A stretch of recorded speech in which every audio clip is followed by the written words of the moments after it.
पर रामायण देखकर रावण मतलब अरविंद त्रिवेदी बहुत भावुक हुए। क्या? तुझे कैसे पता? हेलो ऐप से। देख, ये है हेलो ऐप। जैसे ही आप हेलो ऐप डाउनलोड करते हो, ऊपर सर्च बार में हेलो ट्रेंड्स मिलेगा, जिसमें सभी ट्रेंडिंग न्यूज, वीडियोस, आर्टिकल्स मिलेंगे। उससे आप डे टू डे इन्फॉर्मेशन से अपडेट रख सकते हैं। ये तो बहुत अच्छा ऐप है। मैं अभी डाउनलोड करके खुद को अपडेट करती हूँ। राशि को अपने बेटे को विदेश में पढ़ाने का बड़ा शौक था, लेकिन वो क्या जानती कि बेटा विदेश से विदेशी बहू ले आएगा, वो भी कोई और देश नहीं बल्कि चाइना की बहू। माँ, ये सांगसू है।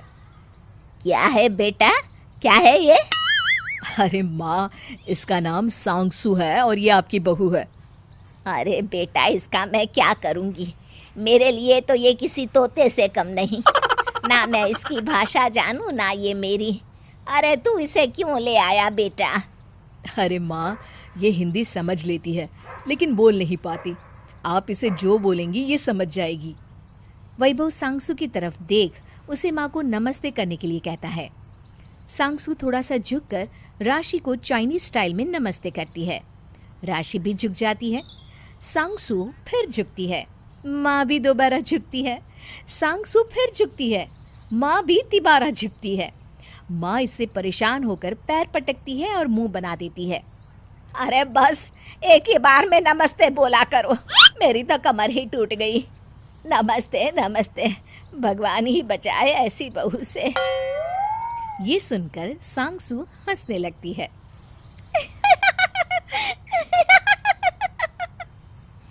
अगले दिन राशि खाने में रोटी बनाती है और सांगसू और वैभव को खाने को देती है, लेकिन तभी सांगसू खाना देखकर मुंह बनाने लगती है। वो वैभव की ओर इशारा कर उसे दीवार पर चल रही छिपकली दिखाती है। ओके डार्लिंग, माँ ये कल तुम्हारे लिए बना देगी, ठीक है? आज तुम ये रोटी खा लो। अरे वैभव, क्या बना दूंगी है? बता, बहू क्या खाती है, क्या पसंद है उसे? माँ, तुम्हारी बहू बोल रही है कि उसे छिपकली खानी है। चाइना में तो ये लोग छिपकली बहुत ही चाव से खाते हैं।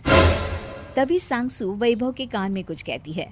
माँ ये बोल रही है कि इसने कभी इतनी फ्रेश छिपकली नहीं खाई है। वैभव की माँ ये सुनकर सर पकड़ लेती है। अरे बेटा, ये क्या बोल रहा है? छिपकली भी कोई खाने की चीज है?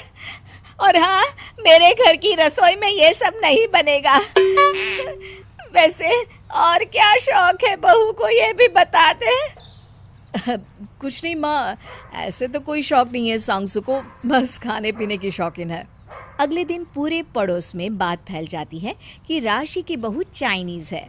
फिर क्या था, मोहल्ले की औरतें इकट्ठा होकर आ जाती है राशि के घर और उससे कहती है, अरे बहन राशि, सुना है बहू लाई हो और वो भी चाइनीज। अरे हाँ, मैं तो बुलाने ही वाली थी तुम लोगों को कि आओ और बहू को आशीर्वाद दे दो। अरे वो तो दे देंगे राशि, लेकिन ये तो बताओ खाती क्या है तुम्हारी बहू? सुना है चाइना में तो चिंपांजी और कुत्ता भी खाया जाता है। अरे नहीं राधा, ये सब तो कहने सुनने की बात है। हमारी बहू तो बड़ी ही संस्कारी और अपने भारतीय टाइप की है। हाँ, अरे बुलाओ बुलाओ, हम भी तो देखें नई नवेली बहू का मुंह। और हाँ, नाम क्या है तुम्हारी बहू का? राशि घबराते हुए कहती है, मेरी बहू का नाम सांगसू है। रुको बुलाती हूँ।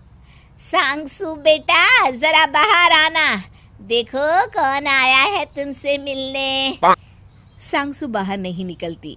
तभी राशि उन लोगों से कहती है, नई बहू है ना, शर्मा रही है। रुको, मैं जोर से आवाज देकर बुलाती हूँ। अरे बेटा सांगसू, जरा बाहर तो आओ। तभी छोटी सी ड्रेस में कान में हेडफोन लगाकर सांगसू बाहर आती है, जिसे देख सारी औरतें हैरान हो जाती हैं। अरे राशि, बड़ी ही संस्कारी और शर्मीली बहू है तुम्हारी। सभी राशि पर हंसने लगती है और वहां से चली जाती है। राशि सर पकड़कर बैठ जाती है और शाम को वैभव से कहती है, देख बेटा, ये लड़की इस घर में नहीं चलेगी, तू इसे चाइना ही छोड़ा। वैसे भी इन लोगों का कोई सामान ना 2 महीने से ज्यादा तो टिकता नहीं, ये क्या खाक टिकेगी। इसकी वजह से आज मेरी मोहल्ले के सामने बेइज्जती हो गई। ये ना साड़ी पहनना जानती है, ना हमारी तरह खाना बनाना, न बोली न भाषा। अरे बेटा, इसे तो ये भी नहीं पता कि संस्कार क्या होते हैं। इसे तो तू चाइना ही छोड़ा। इतना कहकर राशि अपने कमरे में चली जाती है।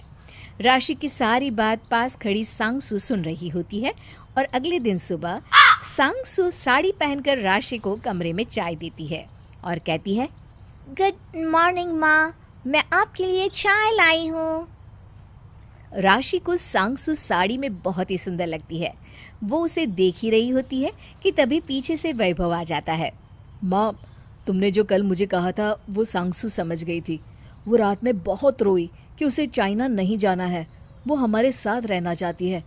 माँ, उसने रात भर यूट्यूब से साड़ी पहनना और चाय बनाना भी सीख लिया और अभी आपसे कुछ कहना चाहती है। राशि सांगसू की तरफ देखती है। माँ, मुझे एक मौका दे दीजिए प्लीज। ये सुनकर राशि सांगसू को गले लगा लेती है। गले लगते ही सांगसू को राशि के पीठ के पीछे की दीवार में छिपकली दिख जाती है और वो उसे पहले तो देखती है, फिर आंख बंद कर लेती है।